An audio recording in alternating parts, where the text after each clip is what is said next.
সকালে ঘুম থেকে উঠে দেখি ঘরে কোনো বাজার নেই, তো বাজারে যাওয়ার জন্য প্ল্যান করলাম। আজকে হাজব্যান্ডও বাসায়, চিন্তা করলাম তাকে নিয়ে একটু বাজার করে আসি। তা ছেলেকে রেডি করতেছি, ছেলেও যাবে আমার সাথে। বললাম যে ঘরে থাকো না, আমার সাথে যাবে, তো নিয়ে যাব। এখন বাজার কাছাকাছি আছে, তাই চিন্তা করলাম ছেলেকে নিয়েই যাই। ওই যে বসে আছে মার সাথে বাজারে যাবে, তো বাজারের ব্যাগটা হাতে নিয়ে নিলাম। বাজার করতে গেলে তো অবশ্য বাজারের ব্যাগটা নিয়ে যেতে হয়। লাইটটা অফ করে দিলাম, বাইরে যাব তাই। তো আমাদের বাজারটা কাছাকাছি, হেঁটে যাওয়া যায়। এখানে ডায়াবেটিস বাজার বলা হয় এই বাজারকে, কারণ সকালে ডায়াবেটিস রোগীরা এখান দিয়ে হাঁটাহাঁটি করে, তাই ওদের জন্য একটা বাজার খোলা হয়েছে ছোটোখাটো, এটাকে বলে ডায়াবেটিস বাজার। আমরা মাঝে মধ্যে এই বাজারের মধ্যে দেখেই বাজার করে আনি। তো আমরা রাস্তায় বের হয়ে গেলাম, হাঁটতেছি আমরা মা ছেলে। দেখেন আমাদের এখানে রাস্তাটা কত সুন্দর, নীরব, একবারে মানুষের কোনো ঝামেলা নেই, খুবই সুন্দর। ওয়েদারও ছিল, সকাল সকাল কোনো রোদ ছিল না, যেতে ভালোই লাগতেছিল। বেশিক্ষণ লাগে না, 10 মিনিট লাগে না। এই যে আমরা বাজারে চলে আসলাম। এখন দেখি যে প্রথমে গুড়া মাছ, চাপিলা মাছ, চিংড়ি মাছ, বিভিন্ন ধরনের মাছ উঠছে। তো আরও মানুষও আছে এখানে বাজারে। তারপর আমরা হাঁটতে হাঁটতে চলে গেলাম একটু বড় মাছের কাছে, কারণ মাছ এগুলো আমরা আছে ফ্রিজে ছোটো মাছ, তাই রুই মাছের কাছে যাচ্ছিলাম যে দেখি ভালো রুই মাছ আছে নাকি। তো পেলাম অবশেষে 320 টাকা কেজি আর 280 টাকা কেজি, 2 ধরনের রুই মাছ। তো এখান থেকে 2টা মাছ নিলাম আমরা। আর ছেলে চিংড়ি খাওয়ার জন্য বায়না করতেছিল, তাই ছেলেকে চিংড়ি কিনে দিলাম কিছু। তো মোটামুটি আজকে কমই মাছ নিলাম, কারণ এত মাছ একসাথে খাওয়া হয় না, টাটকা মাছটা নিয়ে খাওয়াটাই ভালো লাগে, তাই আমরা অল্প করেই মাছ কিনি সবসময়। দেখেন এগুলো চাপিলা মাছ, চাপিলা মাছগুলো অনেক দাম ছিল, 600 টাকা কেজি ছিল, তাই নেইনি।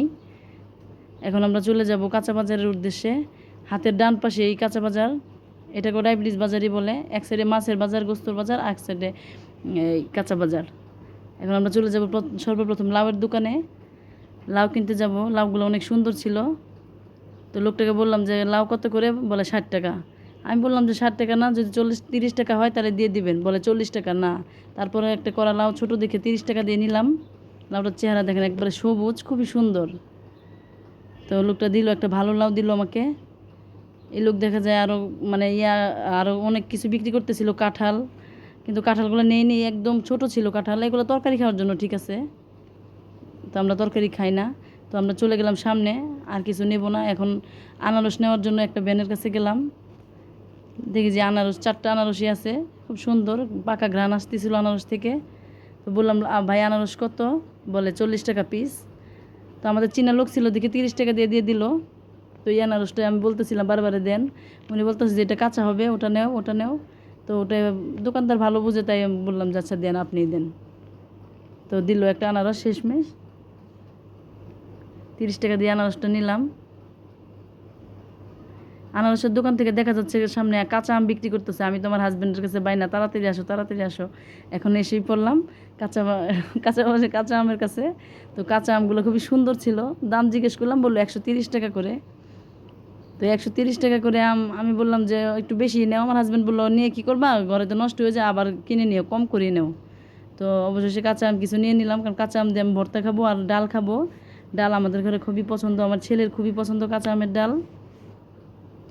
এই সিজনে অবশ্য কাঁচা আমের ডাল ছাড়া আমাদের ঘরে চলেই না। আমার হাজব্যান্ড, আমার ছেলে সবাই খুব পছন্দ করে, বাট আমি নিজেও খুব পছন্দ করি। এখন আমরা বাজার শেষ করা, এখন আমরা চলে যাচ্ছি। হাজব্যান্ডকে বাজারের ব্যাগটা ধরিয়ে দিলাম, আমার ছেলেকে নিয়ে হাঁটতেছে। এখন বাসায় চলে যাব।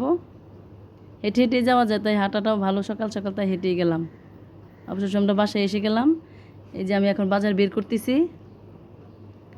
এখন আমি চিংড়ি মাছটি ঢালবো।